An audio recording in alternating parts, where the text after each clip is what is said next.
I think this is it. I think we are live. So hopefully everybody can hear us. Welcome to the LFC Transfer Room. This is Dan, and I am joined today by Mr. Rigo himself and Anthony. How's it going, guys? How are you, Rigo? How are you doing? Poof, fantastic. Wow. What a match. Uh, thrilling from end to end and to come out with 3 points. Couldn't ask for anything better on a Sunday. What a gift. What a gift. That was remarkable today. How are you doing, Dan? Wonderful. I'm doing great, my friend. I'm doing awesome after such an incredible match. We're going to be getting into all the topics that we need to discuss. But first, Mr. Anthony, how are you? What you been up to? Did you enjoy the game? How was it? I definitely enjoyed the match. I think the build up for it, everyone in the media was saying we're going to get battered, or all rival fans were going to bite all week. Haaland's going to finish us off. And I just had a good feeling today that we're going to somehow do it and win, even with Milner at right back. So I thought we'd put in a proper shift today. And if we can perform like that all season, then who knows what can happen. But yeah, great performance from us. Awesome, awesome. You heard it here first. Mr. Anthony is James Milner's number one fan. Okay, then.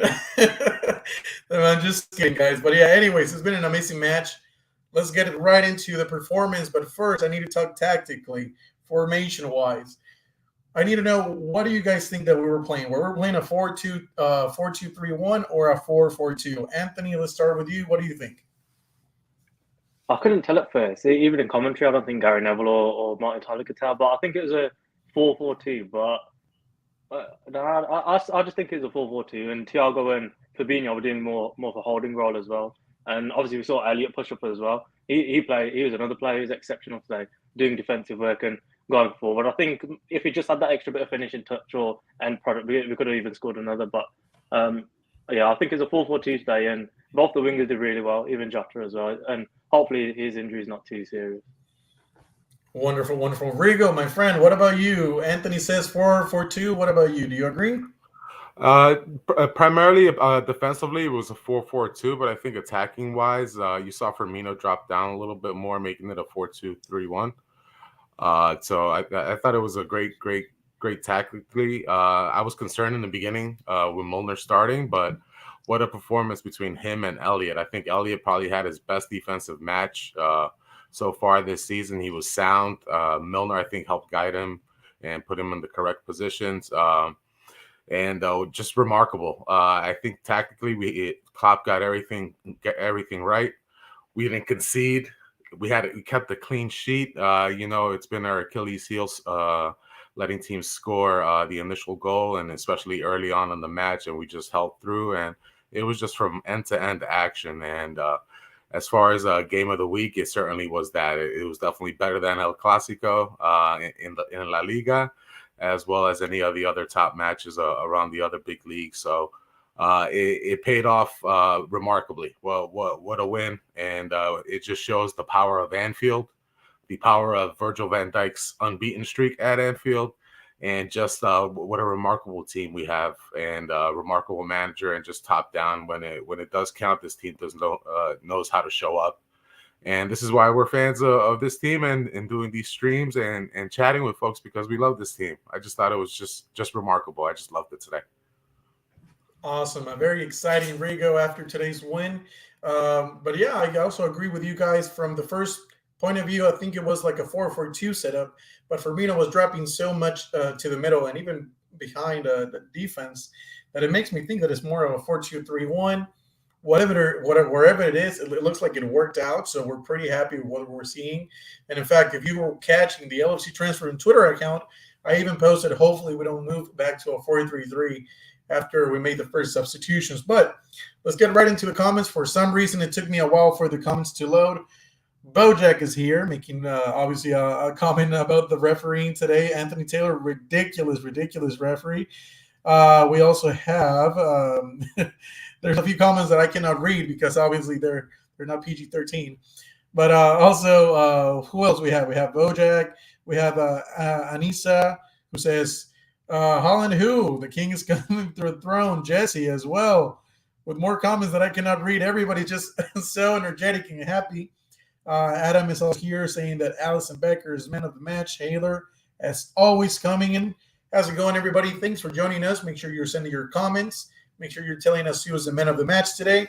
We're going to be touching on everything anyway. So wonderful performance, but I think I want to touch on something that was a topic of debate, a topic of discussion throughout this last few days, which is the center back partnership that we were going to be using. Obviously, a lot of people were hoping to see Ibrahima Konate at the back, but surprisingly, he was injured.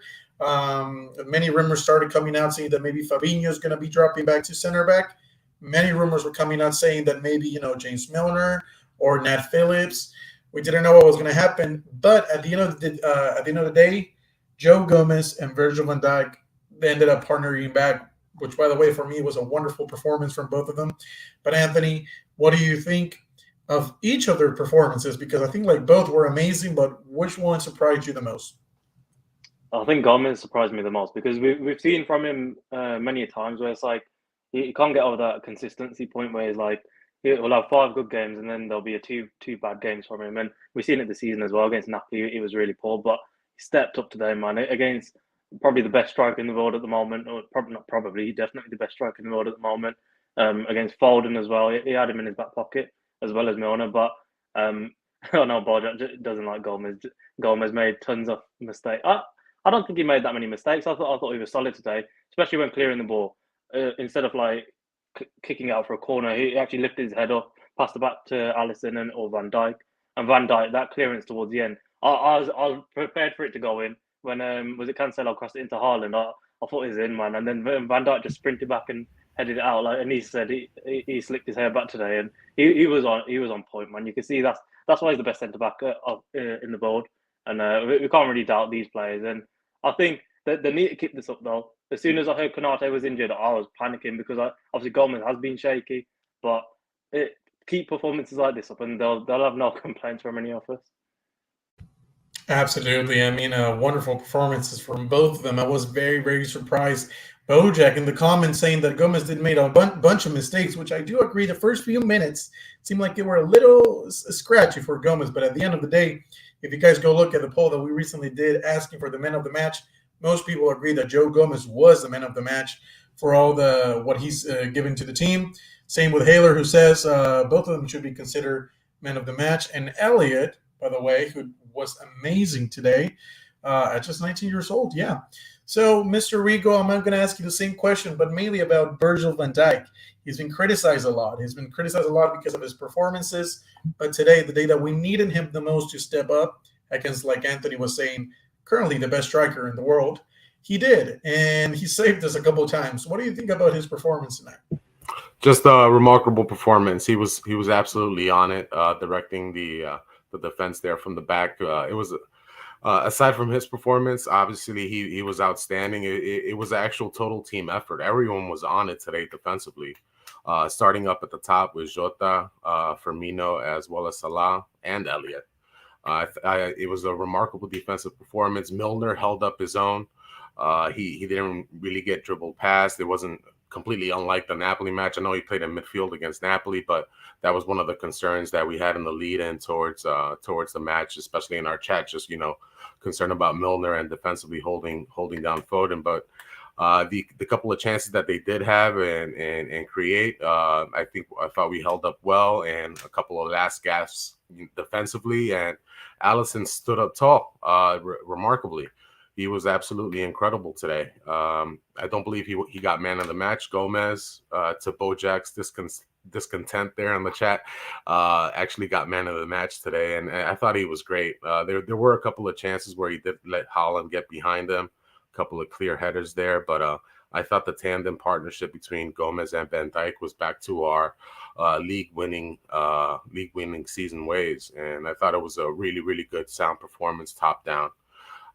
So yeah, very, very happy with it. It just shows how remarkable we can be at Anfield. It was great to keep the clean sheet. Most people thought that there would be a ton of goals today, maybe 4-4 or something like that, something insane like that. And to keep a clean sheet and escape with 3 points and a win, just really, really good. So top down defensive performance, great, and Virgil van Dijk certainly played a big part in that. Absolutely, and we given enough praise to the back line already, but I want to start discussing about that front line because we've seen something that was missing today, and we started seeing also some new things that we haven't seen from the past few games. One of them being that Salah was playing centrally as the number 9, while also Elliott was playing in the wing instead of the midfield when he used to play in a 4-3-3. I want to touch on that. And Anthony, what were your thoughts? Diogo Jota, very lively. Harvey Elliott playing as a winger, and Mohamed Salah playing as a 9. Did you agree with these decisions? And who stood up for you the most? I thought Nunez probably would have got a start today, but obviously it worked out for the best because he scored in his past 2 matches. But obviously it doesn't really matter. We've won the match now. But Salah, for me, obviously Gomez got man of the match, but for me it was Salah. I thought every single thing he did today was pretty much perfect. Obviously he had that 1-on-1 which Edison saved as well, which got given as a goal kick and led to City's offside, their disallowed goal. But his finish, the City defenders couldn't touch him. His strength, he's just incredible, man. Like I feel like every single stream, I just have to compliment Salah. I've run out of words to say about him, and yeah, just touching on Bojack as well. There's only so much you can do to defend against City. By the way, it's like they are the best in the world. You're guaranteed to concede chances in a match against Man City. So De Bruyne's deliveries were incredible. His passing all match was great, and Milner did a very good job of defending Foden, and Gomez did with Haaland. But yeah, for me, I thought Salah was man of the match. Firmino's link-up play was incredible as well. Jota doing his defensive work going forward as well. Hopefully he's not out for ages. And yeah, Elliott, another one. I feel like, yeah, once that gets flowing, that 4-4-2 or whatever, 4-3-2-1, we'll just be incredible, man. Like, there's no stopping us because there were so many times, yeah, Elliott was open, Jota was open, and they just weren't passing to him. And Nunez towards the end as well, it's like he had 2 good pass to Jota or Salah, didn't do it. It's like, those are the moments where I think once we work at it and get it consistently going, then we're going to kill teams off like we used to do. How crucial do you think Salah playing more centrally this game was? Because I thought he was his most dangerous levels as far as in the Premier League is concerned. He was playing centrally today. And can he get a call? He had absolutely 0 calls today, getting dragged down by defenders. It seems to be like, every match he's getting climbed up on top and gets 0 calls. That's what led to KLOPP getting that red card, right?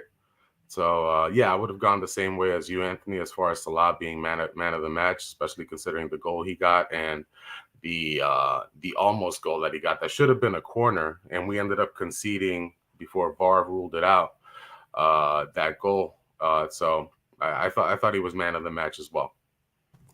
Awesome, amazing. Huge shout outs to everyone on the front line. Now, I'm also Rigo. I didn't ask you yet, but I'm going to ask you this. Diogo Jota, Mohamed Salah, Firmino, they have been on fire lately. When Luis Diaz comes back, which supposedly is around January or the end of December, do you think Darwin Nunez can still break into that front line, considering that everybody is on fire? Yeah, I mean, we saw Jota go down and get stretchered off at the end of the match. They're super sad. I hope it's really not a long-term injury and he's able to get back, at least with the national team for Portugal for the World Cup. Definitely Nunez is, by hook or by crook, is going to be starting because, we're kind of running out of bodies. As you mentioned, Luis Diaz, we're not expecting him back until likely mid-December, end of December. Luckily, the World Cup is in between there, so we aren't going to be playing, that he's not going to be missing that many matches as he possibly could have. But Nunez definitely, he made a difference there when he did come on. He posed the danger. Could have made a couple of better decisions, as Anthony pointed out there on the 3-on-1 break. I thought he should have played the pass to Salah much sooner, and that it would have opened things up. I know Jota didn't actually, run off overlap on him as well to create space, but he could have made a better decision. Had a pretty good pass to Trent at the back post there, maybe a little too strong for Trent to catch up and finish off the match. But Nunez is going to play a huge part. I think he's still getting accustomed to the Premier League and getting his head on straight. But you can see the danger that he poses, the runs that he makes, how physical he is, and how much attention he draws from the other team. And when in doubt, you could always just punt it and hope he gets a head on it or his chest on it and make a play or draw a foul like he did towards the end of the match to get us to burn some clock. But very concerning there with Jota coming off. I know he got 3 assists midweek against the Rangers and had a couple of opportunities here today against Manchester City, especially that header that he missed that skied over He's normally really, really good at those and burying those shots. But I hope he's not injured for long, and we get an update as soon as possible about him. Absolutely. I mean, when I looked at it, it didn't look as bad to the point that we had to take him off, maybe hoping that it was more of a time-consuming tactic that we had. But Anthony, Roberto Firmino is another game that he's yet again incredible. He's been really good. He's been good finding spaces. It seems like this new role that he's been given, which is not really a new role because it's that false nine type of role next to a striker, where we're giving him the liberty of playing like a number 10. It seemingly has brought him back from the bench to what it seems like his best years again. So would you say when everybody's fit, would you drop Firmino or would you keep him under this current format lineup? I'm not sure. Just based on his form, I feel like he has to start just because he's our top scorer. Unless Salah's overtaken him, but yeah, I think Nunez still probably got a bit of like learning to do with like what Klopp did to Fabinho, where it took him some time to sort of get used to the team and stuff. And Jota, we already knows it; he's killing it, and same with Luis Diaz. So when everyone's fit, I feel like probably Firmino or Jota up top. But it wouldn't surprise me if we don't see Firmino as often when everyone is fit. And obviously Nunez, you're not going to spend 64 million on him to just to sit on a bench, or 85 million, however much he was. But yeah, he carry on killing it, man. And in regards to his contract as well, I'm not sure, about giving him an extension. I do like him. He's probably my second favorite Liverpool player ever. But I just don't know if he'll be able to keep this form up. Maybe a 1 year extension if he does. But what do you guys think about that as well? Do you think he's done enough to maybe get a 1 year extension? Like what length of contract would you give him? So I do agree with a lot of what you said, but I think we definitely need to extend his contract, whether that's to have him as a starter or not. I think he's definitely earned at least a regular spot on that bench. In fact, currently in time, he's currently battling for that starting spot with all the front line. So an extension, whether that's a 1 year, 2 year extension, I feel like it's definitely deserved. And also, when you're talking about wages, he definitely has earned the wages based on mainly the past thing that he's done for the club. But we're not going to go crazy like the Mo Salah wages, the Van Dijk wages. I don't know, maybe something. I don't know what he's on right now, but maybe something under the 200s, very close to the 200s, 180, 170. Rico, do you agree with that? What Anthony said? Would you extend? Would you keep it as it is? Let him run out? What do you think? I would extend Firmino at least for another season. He's definitely shown this season coming up clutch for us in multiple matches with his goals or playmaking ability. I think mixing him in, not penciling him in as an everyday starter, but mixing him in definitely keeps him fresh and keeps us ticking. I thought he was really, really good today. Defensively, keeping that midfield compact and kind of guiding us along on that front line and trying to interlink and connect play. But I definitely would look to extend him. He's still class. That doesn't go. His technique is, he'll have that until his dying breath. You know what I mean? So I definitely would extend him for a year with possible option for 2. Interesting. Yeah, I mean, he's definitely earned it, at least so far this season. We'll see what happens. There's still a long season to go. We just seen him perform like this as soon as clubs started switching formations and changing tactically. So we'll have to see what ends up happening. Now, a different topic that I want to start touching on is Trent Alexander-Arnold and the fact that he's finally back in the squad. We weren't expecting this, obviously. Many reports said that he was going to be out for at least 2 weeks, but he's come back a little bit earlier than expected, surprisingly. Anthony, one of the comments here, I do agree, but Daddy Pig, like the name says, it says that we've been doing better with Trent, or it looks like we're doing better defensively now that Trent is not playing in the starting 11. When he comes back, would you decide to send him immediately in the starting 11? What are your thoughts on this whole situation that now we're doing so well without Trent at the moment? I think he goes straight into the 11. I don't want to see him Milner. I don't want to risk having Milner right back for a whole season, man. He did do well today, but highlights points out as well. how many think it was a bad decision giving Milner an extension. I still think it's one of the worst decisions that this club's made. We needed a better backup, or better, there's better options out there to sign players who can back up the current ones. But I think Trent's not really played in this new formation that we've had, this 4-3-2-1, 4-4-2. He did against Arsenal. To be fair, he got battered against Martinelli, but Martinelli's been on fire. And when you're against the lower opposition, you're not really going to find him isolated. And Elliott was doing a solid job as well. He was backing up Milner, whereas whenever Trent's played, it's like Henderson's not doing the tracking, or whoever Fabinho's not doing the tracking back. So I feel like I said at the beginning, I think once this whole formation, like, everyone gets used to it, then we'll be on fire again. And Trent's obviously going to be pivotal, because we know the quality he possesses, and going forward as well. I feel like Milner did a solid job defensively, but there wasn't really much going forward. Whereas with Trent, you know what you're getting. He assists as well, and he'll contribute towards the strikers, especially if we're playing long balls, because there are plenty of times where Salah was getting one-on-ones or through on goal against City defenders and with Henderson. So I think Trent takes that starting spot. But you never know, actually, with Gomez as well. You know what? Actually, it's a bit of a tough one now that I thought about it. I still think Trent takes it, but Gomez is probably his next contender for it. Interesting. Rigo, thoughts on that? Joe Gomez at a right back, James Milner at right back, or would you immediately bring back Trent Alexander-Arnold to the starting 11? If Trent's fit, he has to start. I'm sorry. He's a world-class player, and I think a lot of his defensive issue also comes down to tactics and positioning, and who he has in front of him as well. Milner obviously did a great job today, and he's going to pay more attention to his defensive responsibilities as opposed to looking to go upfield and play more on the front foot and attacking wise. So I thought Milner and Elliott were remarkable today. But if Trent's fit, you got to start him.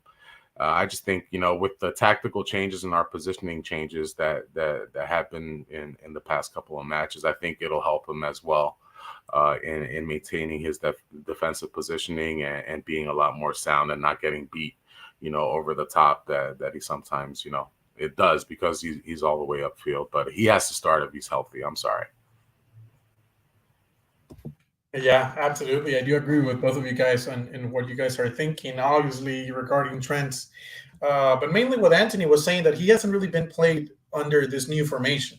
We haven't seen much of him. And then the time that we did see him, which is when he got injured against Rangers, I believe it was, he was still playing that forward role where he was one of the players that was most of the time really close to the opponent's box. So it'll be interesting to see if when he comes back, he does start becoming more part of that defensive line and doesn't go as much forward, because clearly we see that Liverpool do get chances even when they're not playing with that right back moving to forward as much as Trent tends to do it.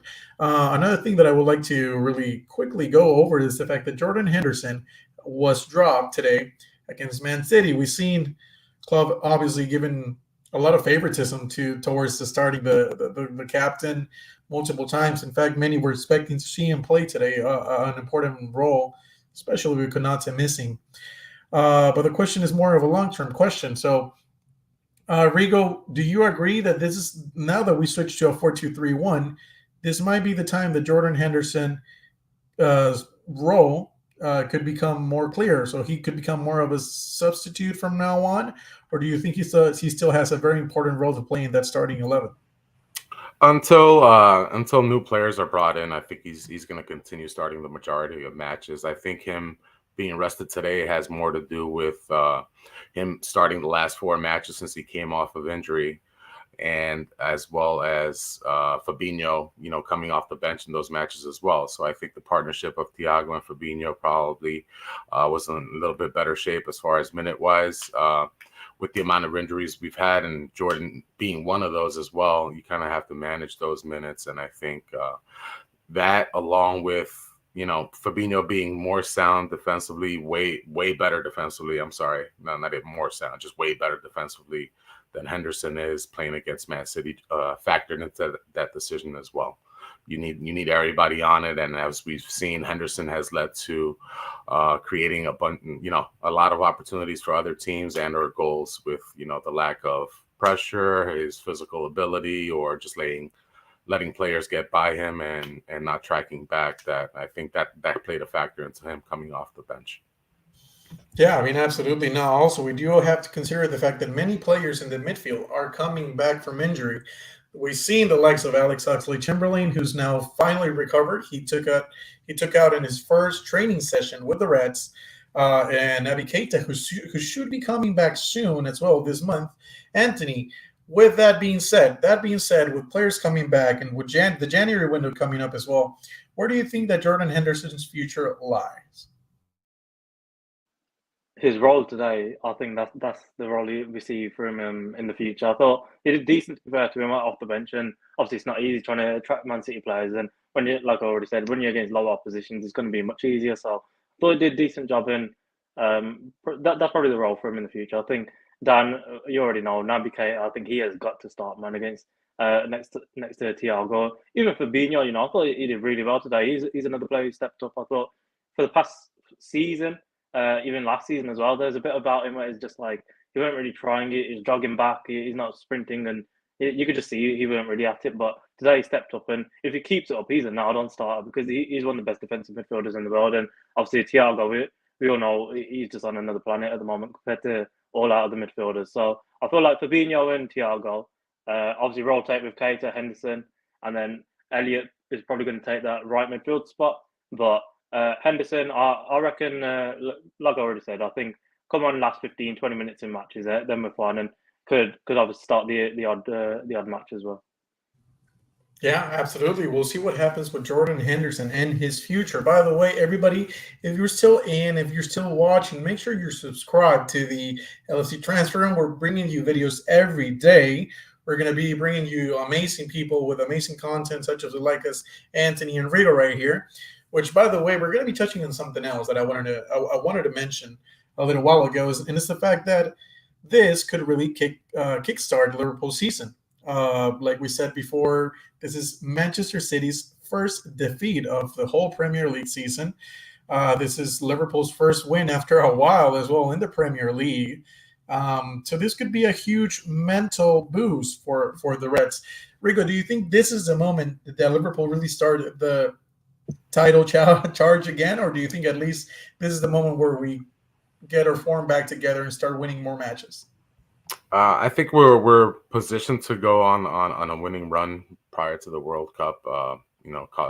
Causing a pause in the football world as far as leagues are concerned. I wouldn't say this is saying we're back, as we saw Jota went down with an injury there, and again that's one less attacking body that we have going forward, and he played pretty well today, and we're counting on him for goals as well. So we can't just assume that we're going to go on a winning stretch. We have West Ham coming up this midweek, and it's a really busy schedule leading up to the World Cup. So we just have to focus on the next match. This was wonderful. This was great. But if we have a letdown, a draw, or even a loss, then it's for naught. We just have to keep the pressure, just worry about, banking these wins. And then, it's obviously going to be something very positive. The second place team and Manchester City, our biggest rival for the past 5 years, putting a win finally against them after a couple of seasons is great. But if we have a letdown midweek, then we're right back where we started. You know what I mean? Absolutely. Now let's start rounding up a little bit the stream. Let's start going towards that last part of the stream. And let's go ahead and say who was your man of the match, and who was a player that you think that didn't surprise you the most. So who did the best and who didn't do as good? Anthony, let's start with you. Who was your man of the match, and who do you think didn't perform as planned? You know what? I'm not going to answer that because I don't think anyone performed to a really poor standard. But for man of the match, I'm going to give it Salah. But any of them could have won it today. Every single player, I think, even in the substitutes, every single one of them was unbelievable today. So Salah's the main one just because he scored the goal, and all around, the City couldn't touch him. So yeah, he is my man of the match. Wonderful. What about you, Rigo? Were you impressed with everybody just like Anthony, or do you think there was a player there that didn't perform as well? I was very happy with everybody on the pitch. Everyone put their best foot forward and put that effort in, and we saw that with how we played defensively. I know we didn't dominate possession, as mentioned in the chat there. Pretty low possession, but we made the most of our opportunities, and everyone just seemed focused and on it. I think being at Anfield played a huge factor, and we were able to overcome some pretty awful decisions from the referees in not either giving us fouls or just letting the Manchester City get away with some silly stuff. But thankfully and luckily, the VAR decision went our way. That could have been one that they Anthony Taylor from Manchester put on his blind eyes and not see and overturn the goal there. But I have to be pleased with everybody, including Klopp. Even though he got a red there, I think it was just to show that it's absolute crap, the decisions that were being made up and down the pitch, and we aren't going to stand for it. You know what I mean? So it was just great. Gotta savor this win and enjoy it, and just be happy. We showed a lot today, and just hopefully, as you said, it springs us forward to the stretch leading up to the World Cup. Absolutely, and let's touch on Anthony Taylor's horrific refereeing. It was Anthony Taylor's, right? Because someone is saying Martin Tyler that Martin Tyler is the commentator. Anthony Taylor, right? It was the referee. Well, everybody's thoughts on Anthony Taylor. What are you thinking? Because he did rule out Manchester City's goal. He did gave Klopp a red card. He didn't give as many fouls as he was supposed to be given. I mean, we saw many times many players go down. Man City were playing very, very dirty and aggressive. So, Anthony, thoughts on the refereeing tonight? Do you think it was decent, good, or horrifically? It was horrific. I'm ashamed to have the same name as him, to be honest. But yeah, even their goal, man, it came from Salah's one-on-one where Henderson clearly saved it. So I don't know what was going through his head. Even the assistants or the people who run down the lines, and the one where Salah, was it Bernardo Silva, pulled Salah to the ground? That was the most stupid one. He's literally got hold of his shirt. He's fell over and pulled Salah down with him, and none of them spotted it. And even in the first half, Rodri, when he fouled Salah, and like you said, the build-up for Haaland's goal, where Haaland pulled down Fabinho, didn't see that as a foul. And even I didn't really see the replay that much. I'm sure Alisson got some sort of some grip to the ball. Like it should have been disallowed because of 2 or 3 different decisions. So he had an awful match. Even these little fouls where Gary Neville, Martin Tyler, all commentary. Oh, we love seeing this. We love seeing the game move on. No, we don't, because they're going all against us, man. I swear, there's probably maybe one decision that went for us. Rodri made about 50 fouls and get a single yellow card. Fabinho makes his first one, gets one. Even like Akanji, I swear he made like 3 fouls before he got his first yellow, and half of them are stopping us from getting counter-attacks. But yeah, I thought he had an awful match, but who cares? We won the match anyway and got 3 points. Another thing that we didn't mention is that one-on-one chance that Mo Salah had, that we were supposed to get a corner, that Ederson stopped with his fingertips, and we still didn't get a corner for some reason. I don't know, was it something else, but we didn't get that corner at that moment in time. There were so many decisions. Bernardo Silva as well, pushing players and then pulling players, and he didn't even get a yellow card, I believe, right? So horrific refereeing performance. Let's talk ahead. We only have like 2 minutes left of discussion. And again, by the way, guys, make sure you subscribe, make sure you're commenting, liking, everything. If you want to see more of Rigo, Anthony, I know you don't want to see me as much, but if you want to see the boys a little more, make sure you're commenting and liking. So just to finish off, after today's performance, it's pretty much safe to say that we're going to be sticking with this lineup because it seems to be working, and at least it seems like Klopp is favoring to use a 4-4-2 or 4-2-3-1, whatever it ends up being. Rigo, in January, it was still played with a 4-2-3-1. Where do you think we should strengthen? Who do you think we should bring? I know it's a question that we always bring, but based on this new setup, who do you think will be perfect for this type of setup? I still the obvious need is still midfield. I'm sorry, we still need to solidify that and find an actual starter to pair up with Thiago and Fabinho. Yeah, so I think I definitely would still look to make a move in January for a midfielder, and second to that, some speed on the wing as well. I don't think Elliott, depending on the formation that we play, is speedy enough to play on the wing for us.